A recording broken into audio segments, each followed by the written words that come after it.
સત્ય ઘટનાની વાત કરી દઉં. સોનબાઈમાં મઢડા એને જીવાભાઈ મેરને એમ કીધું કે જીવાભાઈ તમારે મારી યારે હરિદ્વાર આવવાનું છે ફરવા માટે. ઈ જમાનાની વાત કરું, વર્ષો પહેલા. એટલે પોતે મેરનો દીકરો, બરોડો જે આખો પોરબંદર છે મેર જ્ઞાતિ, જીવાભાઈ 50,000 રૂપિયા રોકડા લઈ અને આઈમાની જીપમાં આઈમાને યાર લઈ ગયા કે માવું તમારે યારે આવું છું હરિદ્વાર. હવે સાંભળજો જગદંબા કોને કહેવાય. ઈ આખા હરિદ્વારમાં ફરી 1 દી 2 દી 3 દી 5 દી અઠવાડિયું ફરી અને સોનબાઈમાં હારે જીવાભાઈ પાછા આવે છે. જુનાગઢ આવ્યું ભાઈ અને 50,000 રૂપિયા વાપરી નાખ્યા જીવાભાઈ. હો, જુનાગઢ આવ્યું એટલે જુનાગઢ થી જીવાભાઈ ને ઉતરી અને એમના ગામ જવાનું અને સોનબાઈ માને મઢડા જવાનું.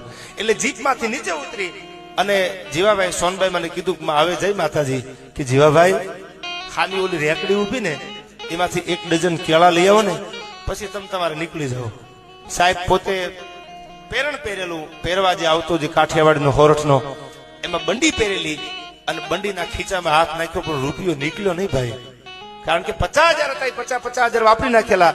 એટલે જીવાભાઈ ને એમ થયું સોનબાઈમાં બેઠા છે અને ખીચામાં પૈસા છે નહીં અને આ કેળાનું ડઝન મારે લેવું કેમ? માતાજીની નજર મારી સામે છે. કદાચ જો નજર ન હોય તો કેળા વાળાની રેકડી વાળાને ઠોહો મારી કોણીનો અને એમના ડઝન લઈ લો, પણ આઈમાં બેઠા છે એટલે મારાથી લેવાય નહીં. આ ઘડી ખીચામાં હાથ નાખે, ઘડી આ ખીચામાં હાથ નાખે અને સાહેબ એમ કરતા કરતા જે જમણો હાથ બીજી ત્રીજી વાર બંડીના ખીચામાં ગયો એના ઈ 50,000 નું બંડલ નીકળ્યું ભાઈ જુનાગઢના ફાદરમાં. હો, આ સત્ય ઘટનાનો પ્રસંગ કહો આપને. એના ઈ 50,000 અને જીવાભાઈ ની આંખમાંથી આહુડાની ધારું મંડી થવા. હો, એ સોનબાઈ માં આમ જોયું બંડલ કાઢ્યું, એના ઈ બંડલ 50,000 તમે હરિદ્વાર વાપરી નાખ્યા છે તો 50,000 આવ્યા ક્યાંથી?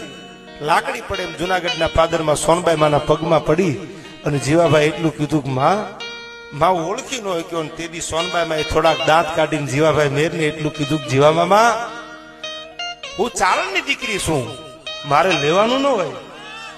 ચારણો કોઈ દી લે નહીં, હું લેવા વાળી નથી. જામનગર ગુલાબ કુંવરબાઈ જેથી સોનબાઈ માને કીધું કે મઢડામાં મોટો બંગલો બનાવી દઉં, તેદી કીધું તું મઢડામાં બંગલાની જરૂર નથી, અમે તો ઝૂંપડામાં જીવવા વાળા છીએ.